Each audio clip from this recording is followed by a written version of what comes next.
వందే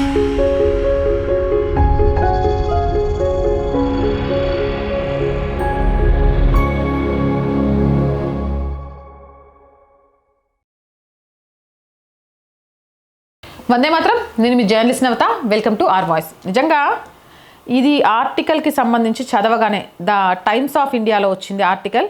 ఇది చదవగానే నాకు చాలా చాలా చాలా సంతోషంగా అనిపించింది.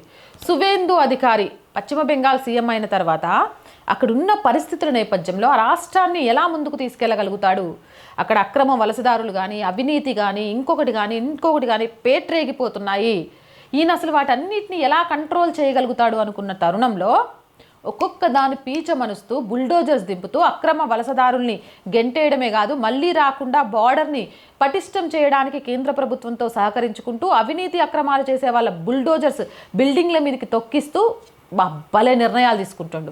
ఇప్పుడు అలాంటిదే మరొక షాకింగ్ కాదు, అద్భుతమైన నిర్ణయం తీసుకున్నాడు అని చెప్పొచ్చు. 3 సార్లు పెళ్ళయిందా ప్రభుత్వ సహాయానికి అర్హులు కాదు. తలాక్ అని చెప్తాం, పెళ్ళిళ్ళు చేసుకుంటూ వెళ్ళిపోతాం. మా దాని ప్రకారం 4 పిల్లలు ఉండొచ్చు, డజన్ల కొద్ది పిల్లల్ని కనొచ్చు అంటే ఇక్కడ చెల్లదిగా. 2 సార్ల కన్నా ఎక్కువ సార్లు వివాహం చేసుకుంటే, పిల్లలకు టీకాలు వేయించకుండా ఉంటే, పాఠశాలలను మధ్యలోనే మానేస్తే, మత విద్యా సంస్థలలో చేరిస్తే ఇలాంటి వాళ్ళందరికీ కూడా రాష్ట్రంలోని ఏ సామాజిక సంక్షేమ పథకాలకు అర్హులు కారు. నెంబర్ 1, 2 కన్నా ఎక్కువ పెళ్ళిళ్ళు చేసుకోవద్దు.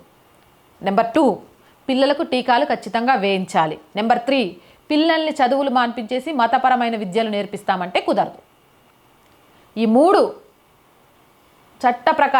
విషయాల్లో చట్ట ప్రకారం నడుచుకోకుండా ఉంటే వాళ్లకు రాష్ట్రంలోని ఏ సామాజిక సంక్షేమ పథకం రాదు. అసలు నీ తెలివి, నీ ఐడియా, నీ బుర్ర, ఈ ప్లాన్ ఇచ్చింది ఎవరో, ఇది నీకే వస్తే మాత్రం హ్యాట్స్ ఆఫ్. ఇలాంటి ఒక చట్టం ప్రతి రాష్ట్రంలో రావాలి. పిల్లలను విద్యావంతుల్ని మాత్రమే చేయాలి, మత మౌఢ్యులుగా మార్చకూడదు.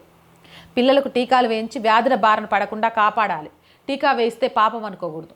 ఆడపిల్లల జీవితాలతో ఆడుకుంటూ ఇష్టం వచ్చినన్ని పెళ్ళిళ్ళు చేసుకోకూడదు.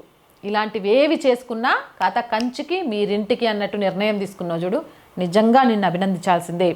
ఇది శుక్రవారం రోజు ఉత్తర బెంగాల్లో సీనియర్ అధికారులు మంత్రులతో సమావేశమై ఈ ప్రయోజనాలకు నిజంగా అర్హులైన అవసరమైన వారికి మాత్రమే ఇద్దాము, ఏ భారతీయులు కాని వారికి ఈ ప్రయోజనాలు అందవు, 3 సార్లు వివాహం చేసుకున్న వాళ్ళు కాదు, ప్రభుత్వ అత్యవసర టీకాలు వేయించడానికి నిరాకరించిన వాళ్ళు కాదు, అలాగే చదువులు చెప్పకుండా చదువులు మధ్యలో మాన్పించేసి మతపరమైన సంస్థల్లో జాయిన్ చేసిన వాళ్ళకు కూడా ఉండదు అని ఆ సమావేశంలో చెప్పిండ్రు.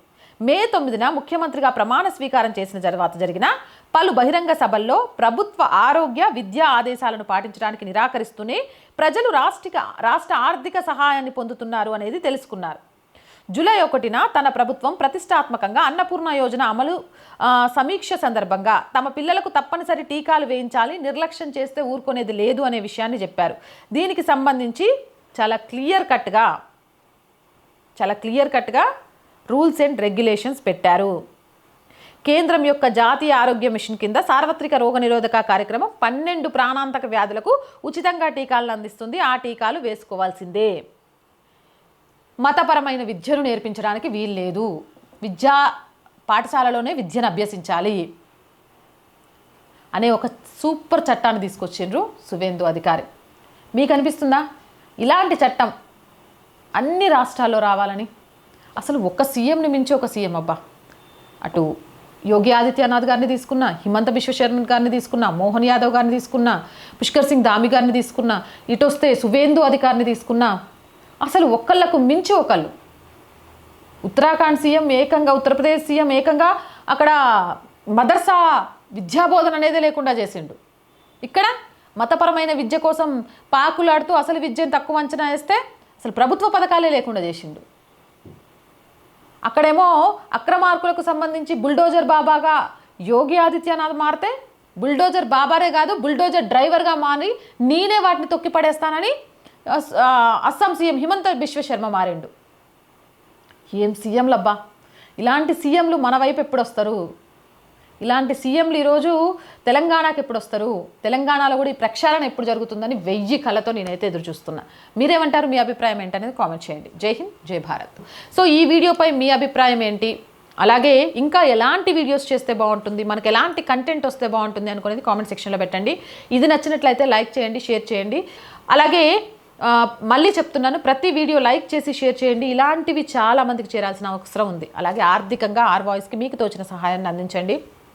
ఆర్ వాయిస్కి ఈరోజు మీ ఆర్థిక చేయూత చాలా చాలా అవసరం. సపోర్ట్ చేయాలి అనుకునేవారు సబ్స్క్రిప్షన్ పక్కనే జాయిన్ అనే బటన్ ఉంది. 1 to 5 లెవెల్స్ ఉన్నాయి, ఏదో ఒక లెవెల్లో సపోర్ట్ చేయండి. లేదా స్క్రీన్ మీద గూగుల్ పే, ఫోన్పేతో పాటు అకౌంట్ డీటెయిల్స్ ఇస్తున్నాము, మీకు తోచిన సహాయాన్ని అందించవచ్చు. వ్యాపార ప్రకటనల కోసం 8328500576 నెంబర్ని సంప్రదించండి. జై హింద్, జై భారత్.